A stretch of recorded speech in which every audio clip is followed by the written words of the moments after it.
fekk fi Abdou Diouf le grand champion di doomi Géejawaay wane boppama ñu fas yéene waxtaan ak moom rek ci mbër mu tukki ak mbër mu nekk ci temps ak tey ni mu mayee xale yi sens grand Abdou ñu ngi lay siyaar mbëru yaayu Mbaye Dieye Faye. waaw bala ma wax dara maay sant yàlla di julli si Yonent bi di sant suma ñaari waajur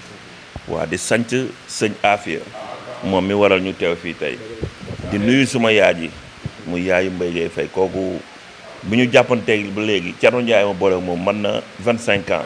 mais ba léegi su may bëree danaan doom yëpp dem leen seetaani Abdou Diouf ñu ay ñoom Mbaye Dieye Faye ñëpp mooy woo vraiment maa ngi koy nuyu bu baax di ko ñaanal yàlla wéral yax yi may ko wér yàlla may ko at yu bare mu fekk ko di ñu ñaanal waaw jaajëf. Abdou tey nga ànd ak sa frère sa xarit Pape Mama ñëw Touba bi ngeen àndee tey ñëw ci taaw Serigne Afia ban mbégte nga am. waaw muy mbégte mu rëy parce que Pape Mama àdduna bi nekkatu sax Pape Mama Géejawaay parce que Pape Mama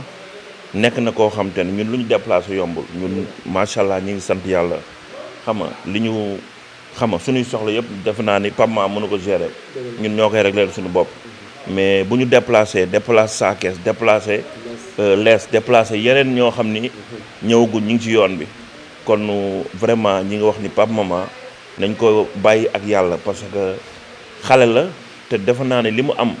mi ngi koy bokk doomu aadama yi ñun ay xaritam de barki alxuraanu karim oto la yëkkati may ma Mercedes email xam nga loolu du ndaw may lees mais oto bu cher oto boobu moo jur ay oto ba maa ngi sant yàlla maa ngi yeneen oto maa ngi dem fu nekk ci àdduna bi vraiment daal Pape Mama moom xam nga ñu ngi koy ñaanal yàlla may ko wér li mu nekk yàlla may ko ci ay raay yu kawe waaw Macky Sall wax ak moom xam ni kuy def lu baax la waaw ñu ngi ko fi ñaanal waaw mu weesu feneen fii daal fi mu nekk nii dafa weesu parce que Pape Mama àdduna bi yëpp la waaw lees mënuñoo wax ak yow te waxuñ ci làmba nga may sa benn rakk sens muy Gris 2 kon ñu gis ko mu ne daaj na gaal boo xam ne Abdou Diouf la ci bëgg a njëkk a yëpp Abdou Diouf ak waa Fass ay supporteram dëkk Fass su ma nee ay supporteram dëkk Fass mooy yaayu Mbaye Dieye Faye may sens boobu nga may booy bi Abdou foo ko teg. waaw mais xam nga booy bi ëppalu ma Fass parce que man bi may bëreek Gris Bordeaux magam danaan ànd ak Gris Bordeaux ak Adama jabar roog mbalax Gris Bordeaux mi may dégg danaan ànd ak moom gunge roog Adama mu ñëw sam place di jënd su ma daan romb seen buntu kër laa doon romb di entraîné ji Gibraltar Saalu Abib Gueye yàlla na ko yàlla yërëm waaw fa laa doon romb ñu koñam ñu si bëri sax man lañ supporté kon Gris 2 xamante nañ xale bu yarul nag vraiment ku ma jox cër mais combat bi dafa am ñu nekk suma ginnaaw ñoo xam te ni combat bi du yomb ci moom daal